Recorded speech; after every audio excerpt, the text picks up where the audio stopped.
श्री शिवाय नमस्तुभ्यम। हर हर महादेव। दोस्तों, आप सभी लोग जानते हैं कि 26 जुलाई 2024 को पड़ रही है शुक्रवार, षष्ठी तिथि।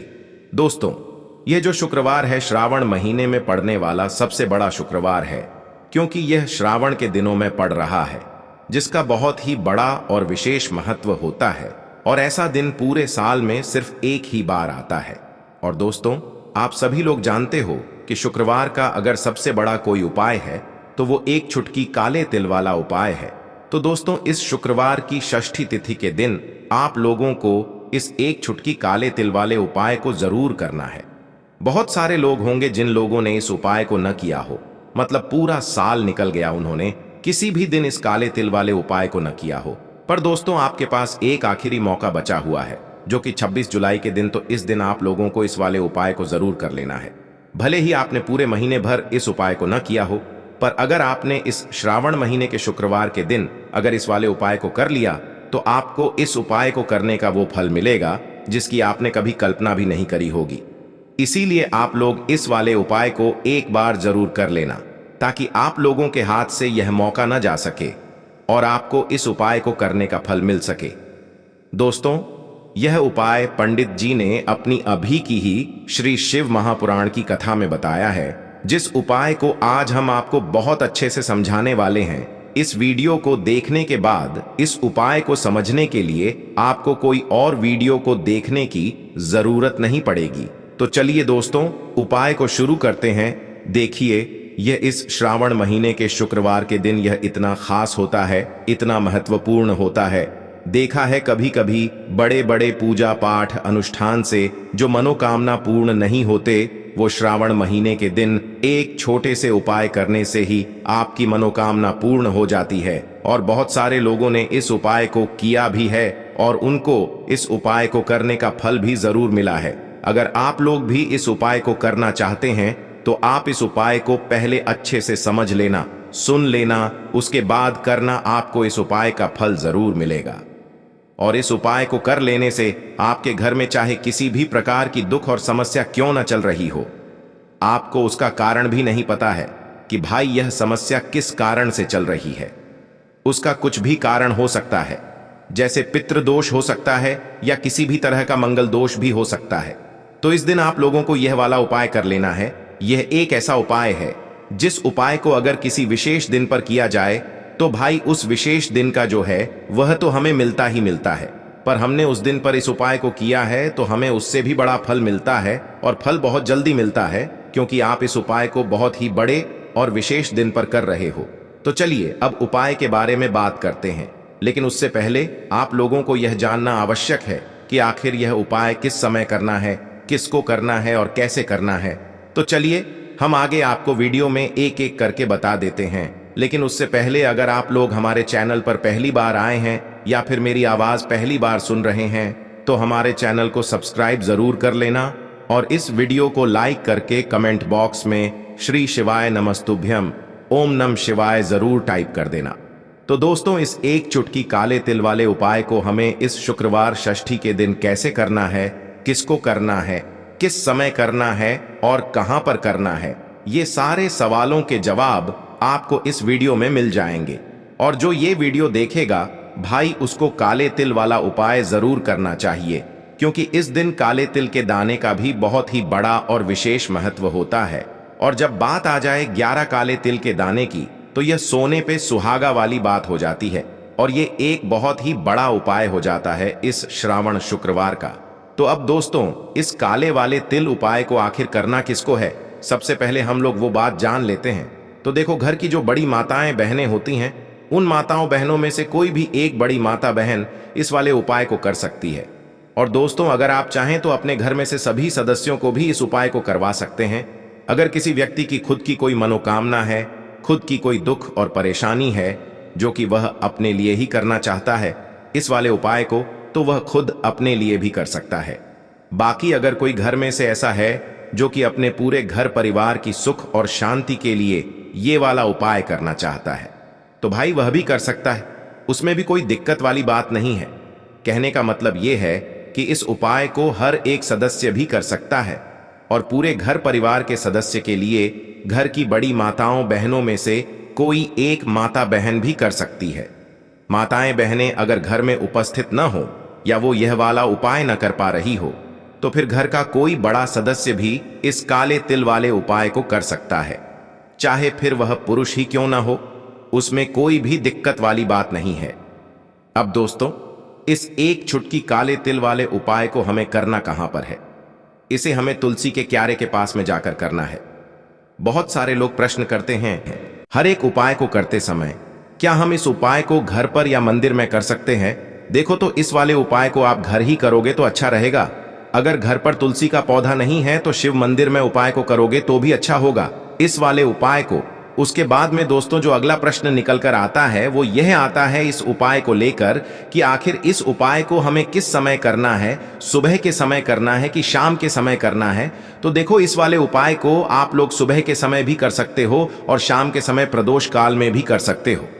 अब अगर आप पूछो कि भाई सबसे उत्तम समय कौन सा रहेगा इस एक चुटकी काले तिल वाले उपाय को करने का, तो हम आपसे बस यही कहेंगे कि इस उपाय को आप शाम के समय करेंगे तो ज्यादा बेहतर होगा। बाकी अगर सुबह के समय भी करेंगे तो भी अच्छा होगा, उसमें कोई भी दिक्कत वाली बात नहीं है। तो अब दोस्तों जो अगली सबसे बड़ी और महत्वपूर्ण बात आती है वो यह आती है कि सुबह अगर हम उपाय को करेंगे तो हमें कितने बजे से लेकर कितने बजे तक के बीच में करना है, और शाम के समय प्रदोष काल में करेंगे तो हमें कितने बजे से लेकर कितने बजे के बीच में करना है। तो देखो, सुबह जितनी जल्दी हो सके आप उपाय को करने की कोशिश करना। बाकी अगर किसी कारणवश लेट भी हो जाओ, थोड़ी देर भी हो जाए तो 10 या 11 बजे तक भी आप उपाय कर लेना, पर 12 बजे से ज्यादा देरी ना हो, ठीक है? इस बात का ध्यान रखना। उसके बाद में दोस्तों अगर शाम के समय प्रदोष काल की बात करें, प्रदोष काल का जो समय होता है वो शाम के 6 बजे से शुरू हो जाता है। मतलब शाम के 6 बजे से लेकर 7 बजे के बीच का जो समय होता है यह समय प्रदोष काल का समय होता है। पर अभी जो मौसम चल रहा है इस मौसम में जो है शाम बहुत देरी से होती है, तो आप इस उपाय को 7 या 8 बजे के बीच में भी कर सकते हो। मतलब शाम के 6 बजे से रात 8 बजे के बीच में आप कभी भी इस वाले उपाय को कर सकते हो, उसमें कोई भी दिक्कत वाली बात नहीं है। परंतु शुक्रवार के दिन कोशिश करना कि समय के अंतर्गत ही कर लो। किसी कारणवश ना कर पाओ तो थोड़ा देरी से भी कर सकते हो, आपको उपाय का फल जरूर मिलेगा। तो चलिए बात करते हैं हमारे पहले उपाय की। देखिए, इस उपाय के लिए आपको 2 दीपक लेने होंगे। दोनों ही दीपक आप मिट्टी के भी ले सकते हैं और दोनों ही दीपक आप शुद्ध आटा मढ़कर उनके भी तैयार कर सकते हैं। अब दोस्तों दोनों ही दीपक के अंदर आपको शुद्ध घी का प्रयोग करना होगा और एक दीपक के अंदर आपको गोल रुई की बाती का प्रयोग करना होगा और एक दीपक के अंदर आपको लंबी बाती का प्रयोग करना होगा। लंबी बाती वाले दीपक के अंदर आप मौली वाला जो धागा आता है कलावा का, उसकी बाती का प्रयोग भी आप लंबी बाती वाले दीपक के अंदर कर सकते हैं। देखिए, 2 दीपक वाला ये चमत्कारी उपाय केवल शुक्रवार की रात्रि में ही किया जाता है, इसीलिए आपको इस उपाय को बहुत ही ध्यान से समझना। इसी के साथ में आपको एक चुटकी काले तिल के दाने लेना है और इसी के साथ में आपको मात्र एक चुटकी हल्दी भी लेनी होगी। अब दोस्तों ये सभी सामग्री लेकर के आपको रात्रि के समय पहुंच जाना है अपने घर में, जहां कहीं भी तुलसी जी का पौधा, तुलसी माता का निवास स्थान है, वहां पर देखिए दोस्तों, सबसे पहले तो आपके पास जो एक गोल बाती का दीपक, उसे आपको तुलसी जी के वहां पर प्रज्वलित करना है। दीपक को प्रज्वलित करते समय आपको ओम नमो भगवते वासुदेवाय इस मंत्र का 11 बार जाप कर लेना है। अब देखिए दोस्तों, आप जो एक चुटकी काले तिल के दाने लेकर के आए हैं उन्हें आपको अपने सीधे हाथ में रखना है और जो आपने गोल बाती वाला दीपक प्रज्वलित किया है माता तुलसी जी के वहां पर, उसके ऊपर से आपको इन एक चुटकी काले तिल को गड्ढी की दिशा में घुमाना है। आपको अपना नाम और अपनी गोत्र को बोल देना है और फिर आपको इन काले तिल को उससे जलते हुए दीपक के अंदर डाल देने हैं। देखिए, काले तिल भगवान विष्णु के पसीने से उत्पन्न हुए हैं और जब भी हम यह दीपक पी की रात्रि में प्रज्वलित करते हैं तो इससे हमें हमारे कर्ज में राहत मिलती है, हमारे जीवन में धन प्राप्ति के नए नए मार्ग खुलते हैं, हमारा अगर कोई भी कार्य रुका हुआ है तो वह भी परिपूर्ण होता है। देखिए, गोल बाती का जो दीपक है विशेषकर हम माता तुलसी के वहां पर भगवान विष्णु और माता लक्ष्मी के निमित्त प्रज्वलित कर रहे हैं। इस प्रकार से आपको ये दीपक प्रज्वलित कर देना है। अब जो आपके पास लंबी बाती का दीपक है, एक छुटकी हल्दी है, तो इससे आपको लेकर के पहुंचना है अपने घर के मंदिर में। आपके घर के मंदिर में माता लक्ष्मी की जो भी प्रतिमा ही मूर्ति है, उनके सामने सबसे पहले तो आपको ये लंबी बाती का दीपक रखना है। फिर आपको दीपक को प्रज्वलित कर देना है। दीपक को प्रज्वलित करते समय आपको ओम महालक्ष्मी नमः इस मंत्र का जाप करते रहना है। अब दोस्तों, आपके पास जो एक छुटकी हल्दी है, उसे आपको अपने सीधे हाथ में रखना है और इस एक छुटकी हल्दी को आपको उस दीपक के ऊपर से 11 बार घड्डी की दिशा में घुमाना है और आपको ओम महालक्ष्मी नमः मंत्र का जाप करते रहना है। और इस एक छुटकी हल्दी को आपको उसे दीपक के अंदर डाल देना है। देखिए, एक चुटकी हल्दी वाला जो दीपक है आपके जीवन से दुर्भाग्य को समाप्त करता है, माता लक्ष्मी की आपको कृपा प्राप्त करवाएगा, धन प्राप्ति के आपके जीवन में नए नए मार्ग बनाएगा। देखो, अगला उपाय है वो भी बहुत ज्यादा खास है।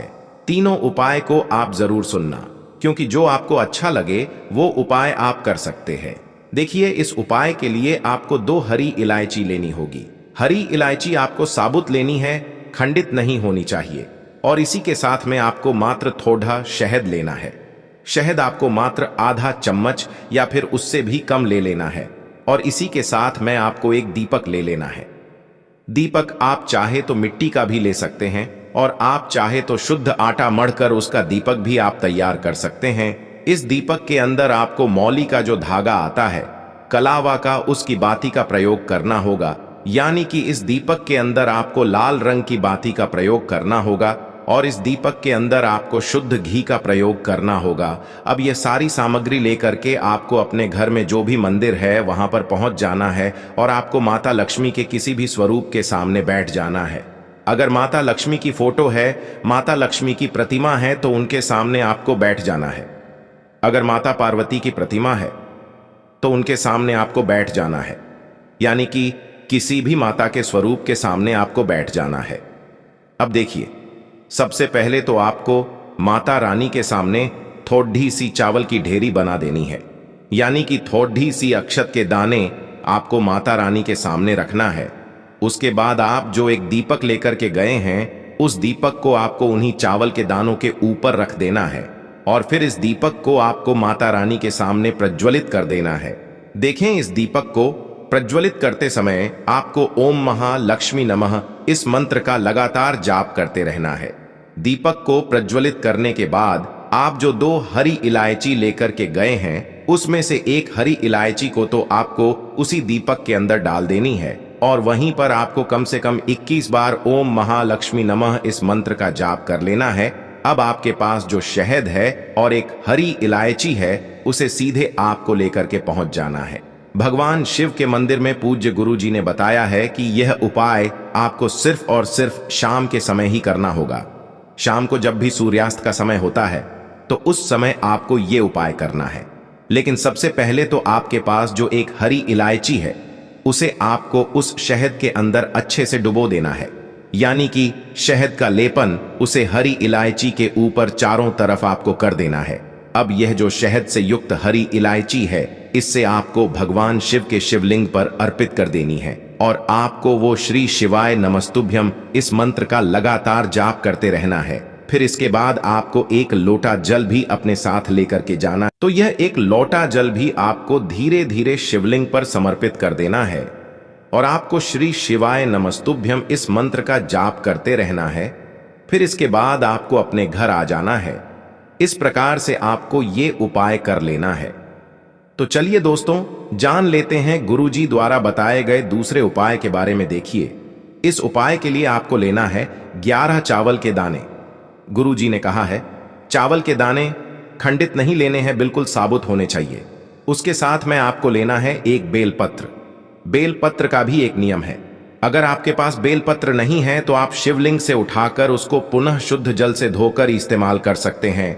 इस प्रकार आपको बेलपत्र लेना है। इसके बाद आपको एक लोटा जल लेना है। अब ये सब सामग्री लेकर आपको जाना है महादेव के मंदिर में। देखो, अब आपको उत्तर साइड में खड़े हो जाना है और सबसे पहले आपको एक बेलपत्र अपने हाथ पर और 11 चावल दाने रखकर शिवलिंग के ऊपर अपना नाम और गोत्र बोलते हुए समर्पित कर देना है और ओम नमः शिवाय श्री शिवाय नमस्तुभ्यं का लगातार जाप करना है। अब आपको जो एक लोटा जल साथ में लेकर आए थे उसे धीरे धीरे बेलपत्र और चावल दाने के ठीक ऊपर आपको समर्पित करते जाना है और शिव पुराण के मूल मंत्र श्री शिवाय नमस्तुभ्यं का 11 बार जाप करना है और अपनी मनोकामना बोलते जाना है। देखो, बस छोटा सा उपाय करना है, देखना एक दिन आपके सब काम बनने लग जाएंगे। गुरुजी का बहुत ही विशेष उपाय है। चलते हैं तीसरे उपाय की तरफ। देखिए, इस उपाय के लिए आपको एक तांबे के पात्र के अंदर सबसे पहले अपने घर से शुद्ध जल लेना है। फिर इसी के साथ में आपको मात्र थोड़ा सा शहद लेना होगा।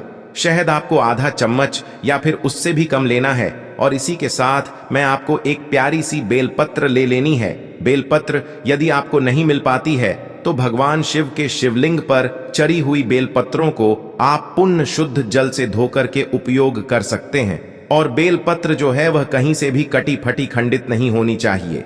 अब ये तीनों सामग्री लेकर के सीधे आपको पहुंच जाना होगा भगवान शिव के मंदिर में। ये उपाय सुबह से लेकर के शाम तक किसी भी समय कर सकते हैं। देखिए, सबसे पहले तो आपके पास जो शहद है उससे आपको अपने सीधे हाथ की चींटी उंगली के जो पास वाली उंगली होती है अनामिका उंगली, उसमें थोड़ा सा शहद आपको लेना है और इससे फिर आपको शिवलिंग पर जहां माता सुंदरी का स्थान होता है वहां पर आपको ओम का निर्माण करना है। लेकिन जलाधारी के बिल्कुल बीच में जो स्थान होता है उससे माता अशोक सुंदरी का स्थान कहते हैं और इसी स्थान पर आपको शहद से ओम का निर्माण करना है। अब दोस्तों, आपके पास जो एक बेलपत्र है उससे आपको अपने सीधे हाथ की हथेली पर रखना है और महादेव से आपको अपनी वह विशेष मनोकामना, आपके जीवन में जो भी संकट चल रहे हैं, जो भी समस्याएं चल रही हैं, जो भी जीवन में दुर्भाग्य बना हुआ है, आप अपने किसी भी कार्य में सफल नहीं हो पा रहे हैं, तो जिस भी प्रकार की आपकी समस्या है उसे दूर करने के लिए आपको महादेव से प्रार्थना कर लेनी है। और फिर यह जो एक बेलपत्र है इससे आपको शिवलिंग पर माता अशोक सुंदरी वाले स्थान पर समर्पित कर देनी है। देखिए, जहां पर आपने ओम का निर्माण किया है उसी के ऊपर आपको ये बेलपत्र भी समर्पित कर देनी है। देखिए, बेलपत्र की चिकनी साइड का हिस्सा शिवलिंग से स्पर्श होगा और इसकी जो डंडी है वो आपको जलाधारी की ओर रखनी है। पत्ती वाला भाग शिवलिंग की तरफ रहेगा। इसी प्रकार से आपको यह बेलपत्र समर्पित कर देनी है।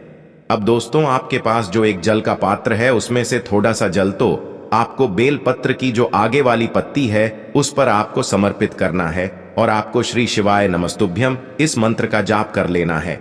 फिर उस पात्र के अंदर जो जल बचेगा उसे पूरा आपको भगवान शिव के शिवलिंग पर धीरे धीरे समर्पित करते जाना है और लगातार आपको शिव महापुराण के मूल मंत्र श्री शिवाय नमस्तुभ्यं इस मंत्र का जाप करते रहना है। गुरुजी ने कहा है कि जल आपको इतने धीरे धीरे समर्पित करना है कि जल समर्पित करते हुए आप कम से कम 11 बार श्री शिवाय नमस्तुभ्यं या फिर ओम नमः शिवाय इस मंत्र का जाप कर सके। फिर इसके बाद वापस आपको अपने घर आ जाना है। इस प्रकार से आपको ये उपाय कर लेना है।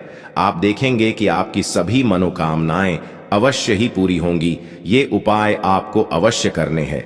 इस वीडियो में हमने आपको 3 से 4 महा उपाय आपको बताए हैं जो आपको शुक्रवार के दिन करने हैं।